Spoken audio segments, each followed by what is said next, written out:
வாங்க.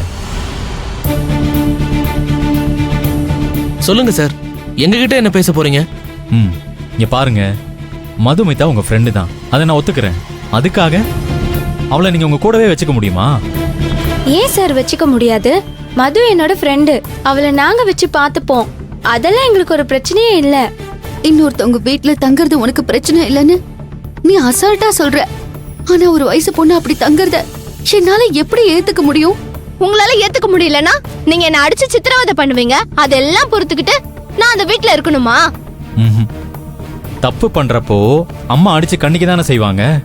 அதுக்காக அந்த பொண்ணு கோச்சிட்டு வந்துச்சுன்னா நீங்க உங்க வீட்லயே வச்சுக்க முடியுமா? அதுல என்ன சார் தப்பு இருக்கு? டேய், நீ படிச்ச பையன் தானடா? என்ன ஒரு வயசு பொண்ணு உங்க வீட்ல வந்து தங்குறது என்ன தப்புன்னு கேட்டுட்டு இருக்க? செவந்தி மேடம் பார்க்ல வச்சு எப்படி அடிச்சாங்கன்னு நான் நேர்ல பார்த்தேன். எப்படி வெறித்தனமா அரைஞ்சாங்க தெரியுமா? அம்மா உன்னை எதுக்காக அடிச்சாங்க? ஸ்கூலுக்கு போய் பொய் சொல்லி லீவு போட்டுட்டு அந்த பொண்ணு வித்யா கூட சினிமாவுக்கு போனது தப்பு தானே? அதுவும் இல்லாம உன் தம்பி தங்கச்சியை கூட்டிட்டு வந்து தனியா அவங்கள பார்க்கல உட்கார வச்சுட்டு போயிருக்க. உங்க படிப்பை நீங்க கெடுக்கிறது மட்டும் இல்லாம அவங்க படிப்பையும் சேர்த்து கெடுத்திருக்கீங்க. இப்படி பண்றப்ப யாருக்கா இருந்தாலும் கோபம் வரத்தானப்பா செய்யும். நாங்க என்ன வேணும்னா அவங்க படிப்புக்கு எடுத்து கூட்டிட்டு வந்தோம். அந்த பிரின்சிபல் மேடம் தான் அவங்களே எங்க கூட அனுப்பி வச்சாங்க. அதுக்கு நாங்க என்ன பண்ண முடியும்? மாமாவுக்கு உடம்பு முடியலன்னு நீ பிரின்சிபல் மேடம் கிட்ட சொன்னது நல்லதா? அவங்களும் அனுதாபப்பட்டு அவங்களே உன்னை அனுப்பிட்டாங்க. இதுக்கெல்லாம் நீ சொன்ன பொய் தான் காரணம் மது.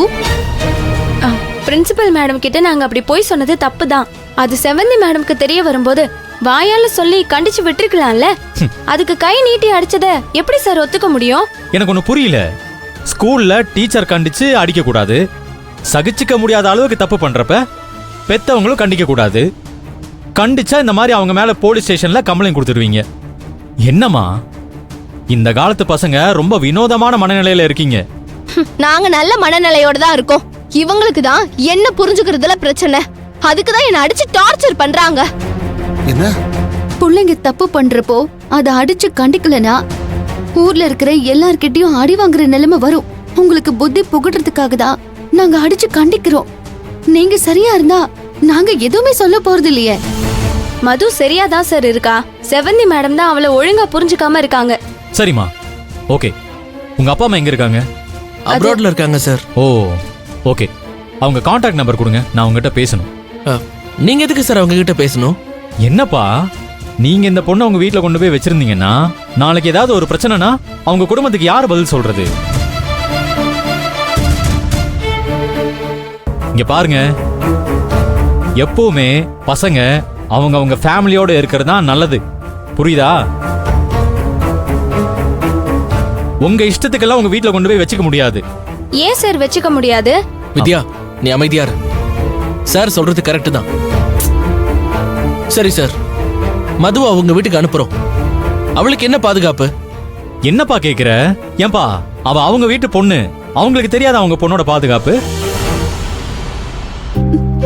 இப்படிலாம் ரூடா பேசாத மது. நீ என் வயித்துல பொறுக்கலையே தவிர உன் மேல நான் எவ்வளவு பாசம் வச்சிருக்கேன்னு புரிஞ்சுக்கோ. என் மேல உங்களுக்கு உண்மையான பாசம்லாம் கிடையாது. இத பாருமா, இதுக்காக கோவிச்சுக்கிட்டு உன் ஃப்ரெண்டு வீட்டுல தங்குறதெல்லாம் தப்பு. அவங்க அப்பா அம்மா இருந்தாலும் பரவாயில்ல, பெரியவங்க யாரும் அவங்க வீட்லயே இல்லையாமே. நீங்க சின்ன பசங்க சேர்ந்து என்ன பண்ணுவீங்கன்னு எங்களுக்கு தெரியாதா? அதனால நான் சொல்றத கேளு. நீ உங்க அம்மா கூட வீட்டுக்கு போ. என்னைக்கும் உனக்கு அதுதான் பாதுகாப்பா இருக்கும். மேடம், நான் இவங்களை என் சித்தின்னு சொல்லிட்டு இருக்கேன், நீங்க அம்மான்னு சொல்லிட்டு இருக்கீங்க.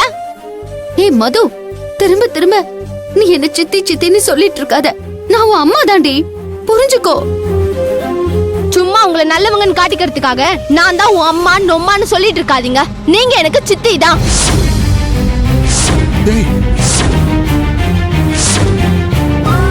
இங்க பாருமா, நான் சொல்றத கேளு. உங்க அம்மா கூட நீ வீட்டுக்கு தான் போகணும். நான் போகணும்னா எனக்கு அந்த வீட்டுல சுதந்திரம் வேணும். கிடைக்குமா?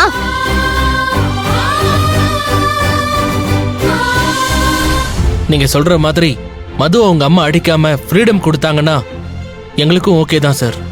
ம் சரி வாங்க. ம். ம்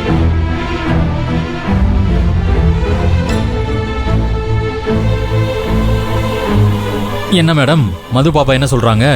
வீட்டுக்கு போனா அவளுக்கான சுதந்திரம் வேணும்னு அவங்க கேக்குறாங்க.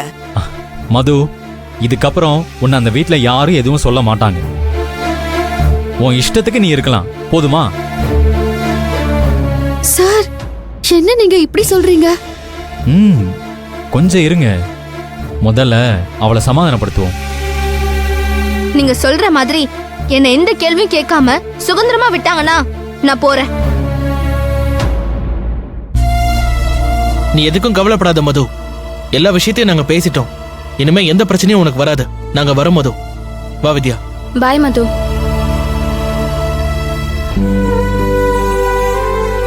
சார், நீங்க மதுவை கூட்டிட்டு போய் கொஞ்சம் வெளியில வெயிட் பண்ணுங்க சார். நான் செவந்தி கிட்ட கொஞ்சம் தனியா பேசிட்டு வெளியில வரேன். சரிங்க சார். வாமா மது, வா. நன்றி மேடம். ம்.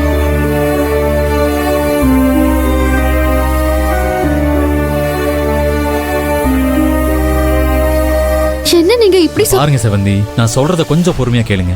இந்த காலத்து பசங்க எடுத்தவங்க ஒருத்தவங்க முடிவெடுக்கிறாங்க, எல்லாத்துக்கும் கோவப்படுறாங்க. இங்க பாருங்க செவந்தி, இந்த விஷயத்த பொறுமையா கொஞ்சம் விட்டு கொடுத்து தான் ஹேண்டில் பண்ணணும், சரிங்களா? சரிங்க சார். ம் சரி, வாங்க போலாம். வரேன் மேடம். ம் சரி. சரி, நான் வரேன் மேடம். Okay sir.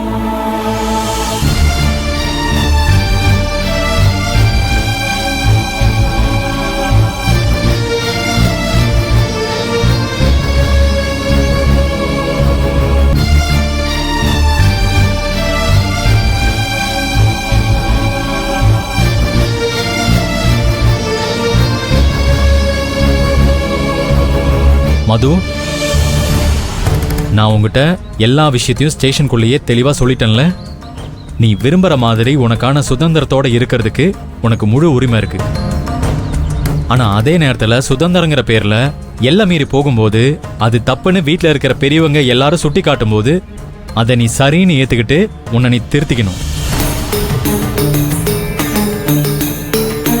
உன் மேல மத்த யாரை விடவும் உன் வீட்டுல இருக்கிறவங்களுக்கு தான் அக்கறை ஜாஸ்தியா இருக்கும். இதை நீ புரிஞ்சுக்கணும் பாப்பா. அன்பா நல்ல முறையில சொன்னா நான் புரிஞ்சுக்குவேன். ஆனா நான் எப்ப தப்பு பண்ணுவேன் அதை வச்சு கண்டிக்கலான்ற எண்ணத்தோடவே இவங்க இருக்காங்க. உன் நல்லதுக்காக தானடி நான் கண்டிச்சேன். என் பொண்ணு தப்பான வழியில போயிடக்கூடாது, நல்லா படிக்கணும், நல்ல நிலைமைக்கு வரணுங்கிற அக்கறையில தானே நான் கோவப்பட்டேன். இது கூடவா உனக்கு புரியல?